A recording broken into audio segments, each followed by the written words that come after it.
দেশকোপোৱা কলকাতা নাৰকীয় কাণ্ডৰ বিৰুদ্ধে নগাঁও জিলাৰ কচুৱাৰ ৰজা গাঁৱত কেইবা শতাধিক মহিলাৰ প্ৰতিবাদ।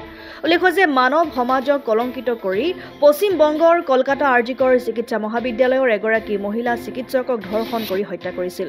মহিলা চিকিৎসকগৰাকীক ধৰ্ষণ কৰি হত্যা কৰা ঘটনাত জড়িতসকলক চিনাক্ত কৰি ফাঁচি দিয়াৰ লগতে প্ৰতিগৰাকী নাৰীক নিৰাপত্তা দিয়াৰ দাবী তোলে প্ৰতিবাদকাৰীসকলে। বৃহত্তৰ ৰজা গাঁও অঞ্চলৰ কেইবা শতাধিক পুৰুষ মহিলা যুৱতী মহিলাই অংশগ্ৰহণ কৰা প্ৰতিবাদী কাৰ্যসূচীত বিভিন্ন শ্লোগান দি তীব্ৰ প্ৰতিবাদ সাব্যস্ত কৰে। ইফালে ঢিঙৰ ধৰ্ষণ কাণ্ডৰ লগত জড়িত লোকসকলক কঠোৰ শাস্তি প্ৰদান কৰিবলৈ অসম চৰকাৰ আৰু প্ৰশাসনক দাবী জনায়। প্ৰতিবাদকাৰী মহিলাই তেওঁলোকৰ আঁচনি নালাগে, নিৰাপত্তা নিশ্চিত কৰক বুলি মন্তব্য কৰে সংবাদ মাধ্যমৰ আগত। এতিয়া নাৰী সমাজৰ কোনো সুৰক্ষা নাই আৰু আমি সঁচাকে লজ্জিত হৈছোঁ। এগৰাকী নাৰী গাত কিমানটা কামোৰ ওলাইছে। এই পৃথিৱীখনত আমাৰ নাৰীৰ কোনো সুৰক্ষা নাইকিয়া হৈছে। গতিকে নাৰীক সুৰক্ষা লাগে। বজাৰলৈ যাব নোৱাৰে। ৭২ বছৰীয়া বৃদ্ধাক ধৰ্ষণ কৰিছে।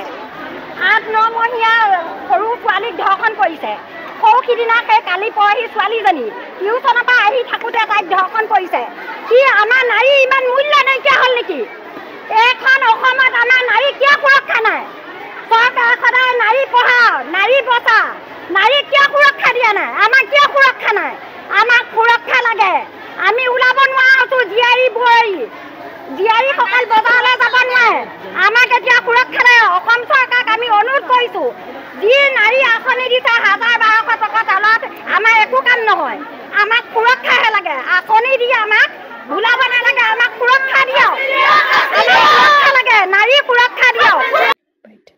কচুৱাৰ পৰা গুলজাৰ হুছেইনৰ ৰিপৰ্ট, অসম আদিত্য।